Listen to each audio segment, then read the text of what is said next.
What is up, everybody? It is Alex from Heavy New York, calling from the quarantine zone again, and this time we are here with Niklas of Lord of the Lost. Thank you so much for being here today, man. It's great to have you here.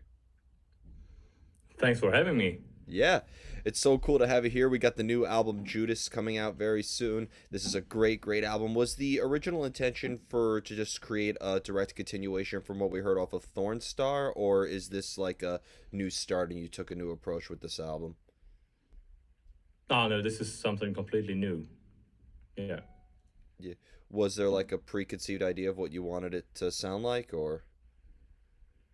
It was back in 2019 in February when we got a message in WhatsApp of our singer Chris.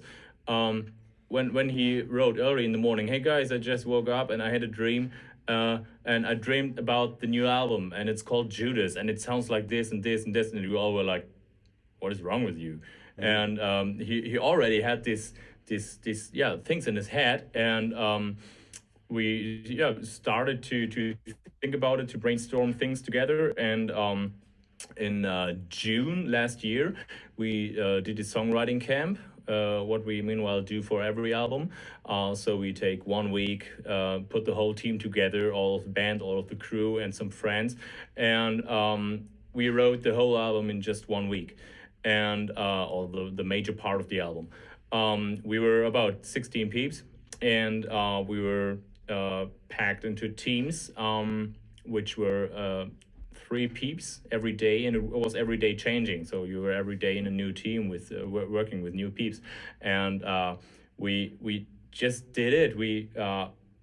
Every team just wrote one song each day, and so we had a bunch of songs in the end of this 1 week.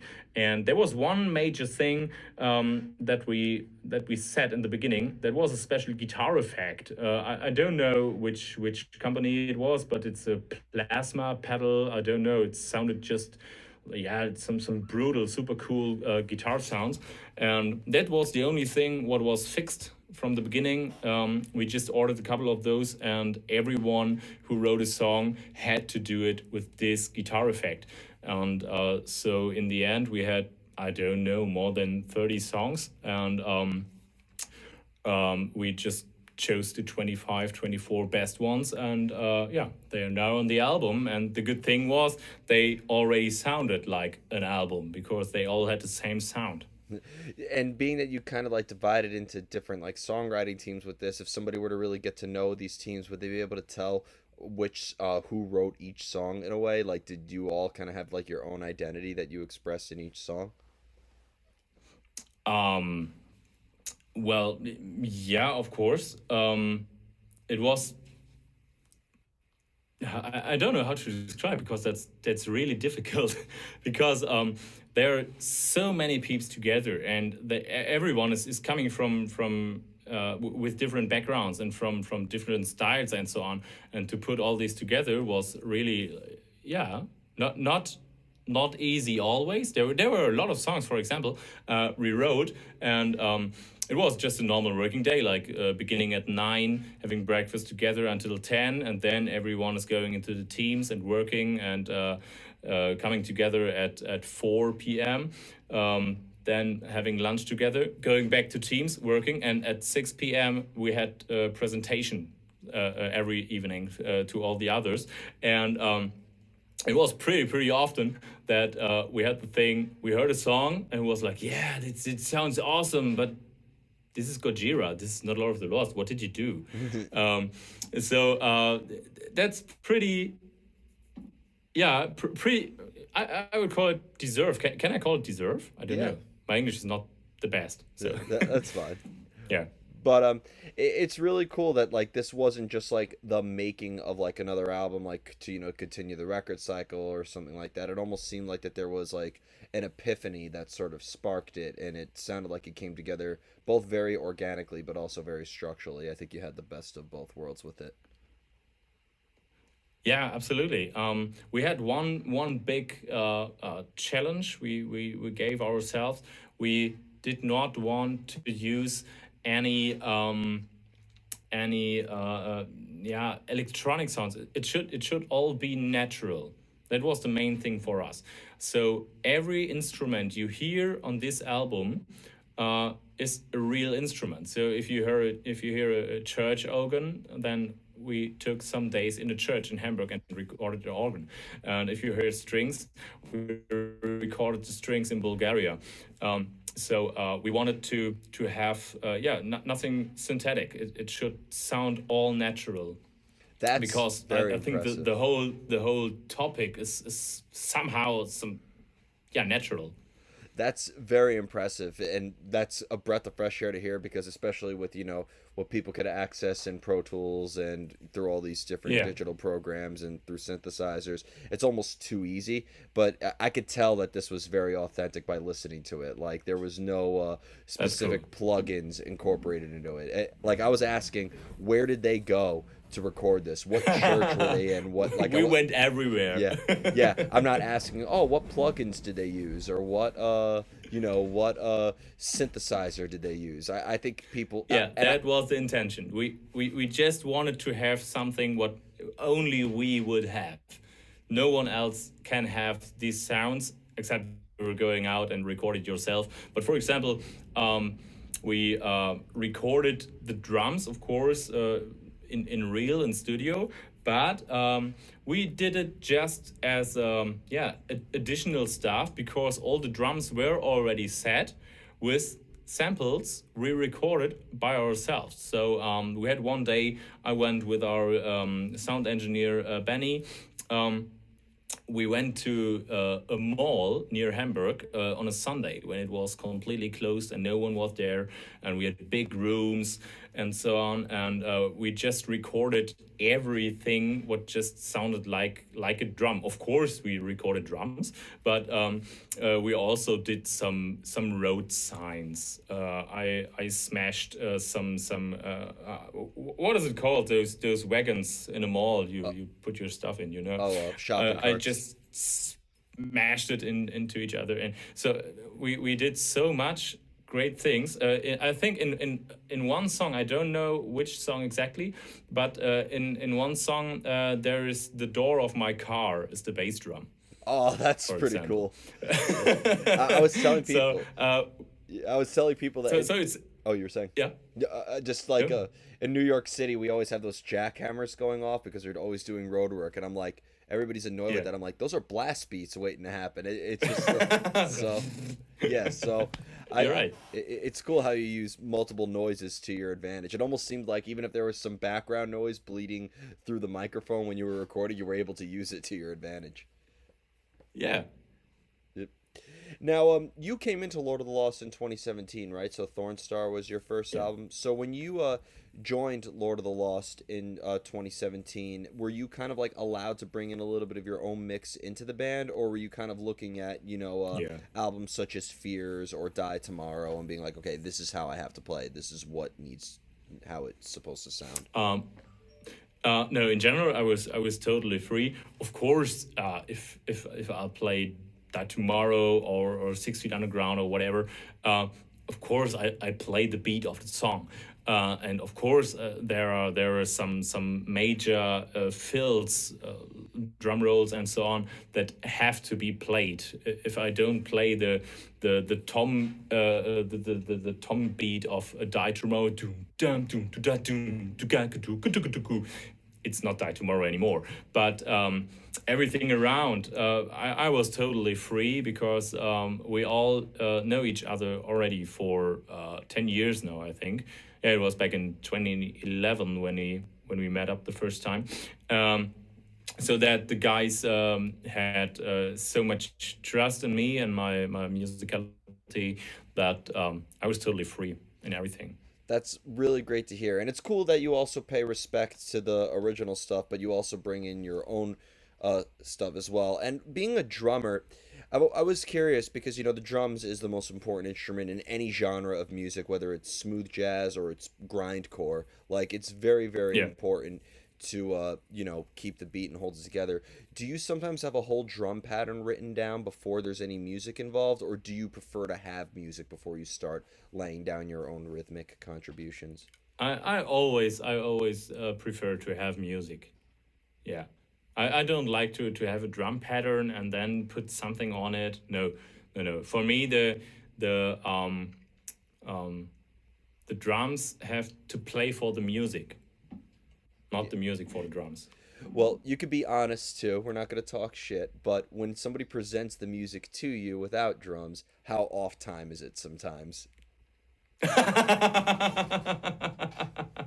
Ooh, that's a question. Yeah. Be honest. Be honest. uh, yeah, I don't know, but of course, I hold the whole thing together.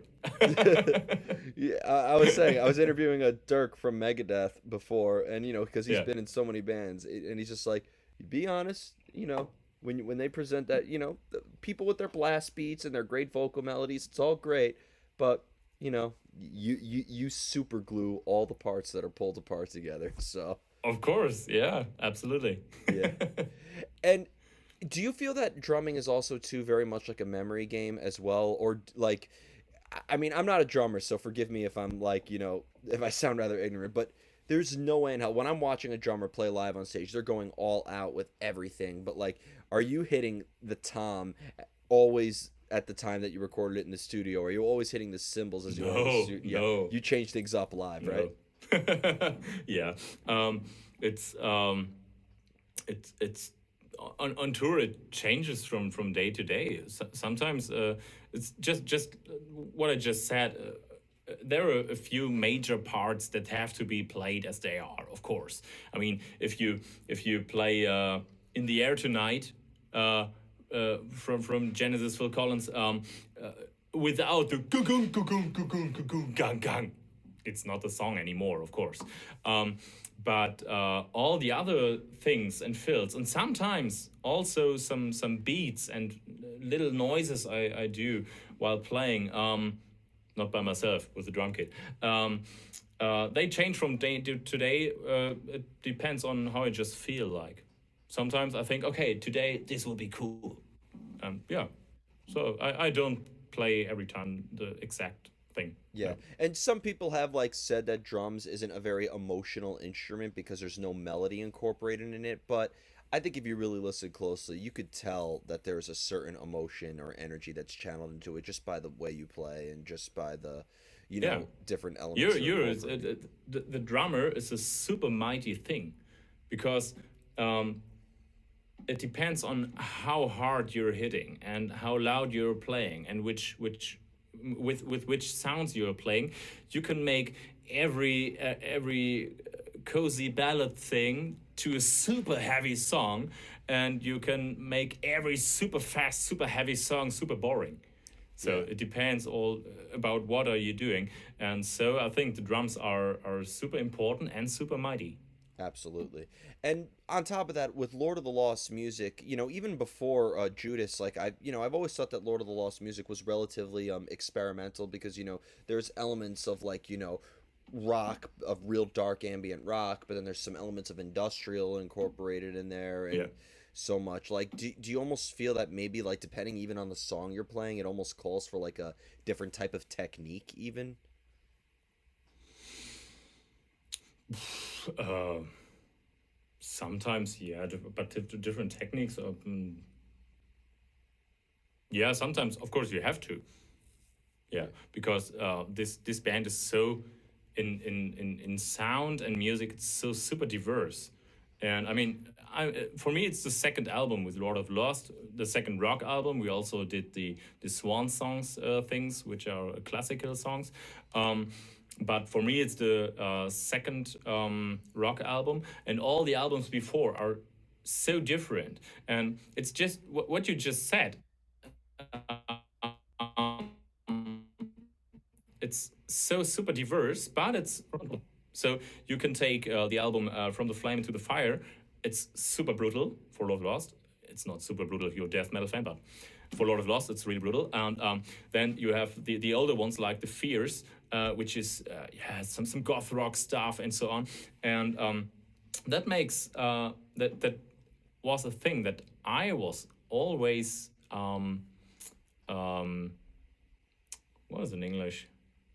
I liked it really much that this band is so super diverse, and with every album you get something completely new, and Absolutely. it's always that you always get something you never accepted. Yeah, and that's what I think is the beauty of it. And kind of going back to what you said about the making of Judas, it almost seems like that there was no rules incorporated in it. It wasn't like you had to look at previous albums to carry it over into this. It almost seemed like all bets were off and anything was welcome. Yeah, that's exactly the thing. Don't look back. Don't look back. What did we do before? We have to do this and this because we already did it there or there. No, just do what feels right at the moment. Just do what you like. And we have it so often that people say, so guys, why did you do this? And we just answer, yeah, because it felt right. And in the end, we got the perfect product Yeah. for us. And I think it's fair to say that Lord of the Lost has a pretty diverse fan base as well, right? Because like Yeah. I could see Lord of the Lost doing a tour with a band like Ministry, but I could maybe see you do a tour with a band like Cold. I could see you do a tour with a band like, I mean they're not around anymore, but Him, for example. I think there's a Yeah. lot of crossover in that. And then I could see you do a tour with a band like Flesh God Apocalypse. It almost seems like you're able to appeal to multiple fans, multiple audiences, Yeah, right? yeah, and that's also a great thing for us. If we back in the time when we played concerts, if we have different festivals, if we play something like here in Germany, we have Mera Luna Festival. It's the biggest Gothic festival, with about, I don't know, 25,000 peeps or something like that. Then we play some songs like Dry the Rain because this is the super cool goth rock stuff. And then we are going to something like a Summer Breeze Festival, which is one of the biggest, or Wacken, the biggest metal festivals in Germany or Europe. And then we just play the harder songs. And yeah, we are in the great position to choose the set list, whatever we need for everyone, and that makes it pretty interesting. And so it makes us reaching a lot of peeps, and just I mean, I never thought that this would ever happen to me, but I mean, we're going on tour with Iron Maiden. Yeah. Those guys asked us. They called us and asked, "Hey guys, do you want to come on tour with us?" That's So amazing. it's just like, uh, but you're Iron Maiden. I mean, I mean, I, I mean, Iron Maiden has been great at bringing out like other bands like outside of who they are. Like they brought out Ghost, they brought out Killswitch Engage, they brought Yeah. out Coheed and Cambria. Like they've been really good. But Yeah, I'd like to do that. yeah, it'll be worth the wait. But thank you. Before we go, I want to thank you so much for your time today. Is there just anything else, of Lord of the Lost, that you would like to promote with the release of Judas? Is there a chance when all this bullshit clears that you can maybe bring Lord of the Lost to the States? Hopefully, Lord of the Lost have already been in USA. I don't know when it was. It was far before my time, and I think it was 2014 or something like that. And there was a tour.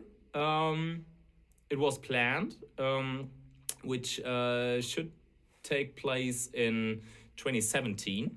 And unfortunately, the band was not allowed to enter. Yeah, it was a Trump thing.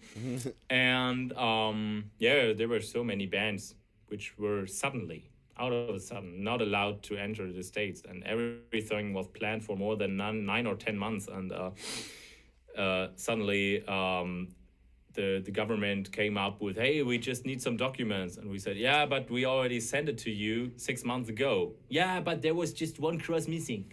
Yeah, all right. Which document? This and this. Okay, you will get it per email right now because next week is the first show. Yeah, don't hurry, don't hurry.